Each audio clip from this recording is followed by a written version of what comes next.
బంగాళాఖాతంలో అల్పపీడనం కారణంగా రానున్న 5 రోజుల్లో రాష్ట్రంలో వివిధ ప్రాంతాల్లో భారీ వర్షాలు కురిసే అవకాశాలు ఎక్కువగా ఉన్నాయని అమరావతి వాతావరణ శాఖ తెలిపింది. దానిలో భాగంగానే రాత్రి నుంచి మంగళగిరి ప్రాంతంలో భారీ వర్షాలు పడుతూ ఉన్నాయి. మరి ముఖ్యంగా మంగళగిరి నగర ప్రాంతంలో ఉన్నటువంటి లోతట్టు ప్రాంతాల ప్రజానీకానికి ఎలాంటి ఇబ్బందులు లేకుండా అటు కార్పొరేషన్ అది రెవెన్యూ అధికారులు అప్రమత్తమయ్యారు. మరి ముఖ్యంగా రత్నాల చెరువు అదేవిధంగా గండాలయపేట లో లెవెల్ ఏరియాలో ఉంటున్నటువంటి ప్రజానీకానికి ఎలాంటి ఇబ్బంది లేకుండా ముందస్తు చర్యలు తీసుకుంటున్నట్టు రెవెన్యూ అధికారులు తెలియజేశారు.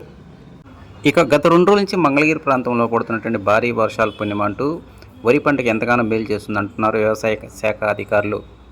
మరి ముఖ్యంగా వరి మొలకెత్తడానికి మాత్రం ప్రస్తుతం ఉన్నటువంటి వర్షం అనేటువంటి ఎంతగానో ఉపయోగపడుతుంది అంటున్నారు. మంగళగిరి మండలంలో దాదాపు 2,500,000 హెక్టార్ల భూమిలో వరి సాగు అనేటువంటిది కొనసాగుతూ ఉంది.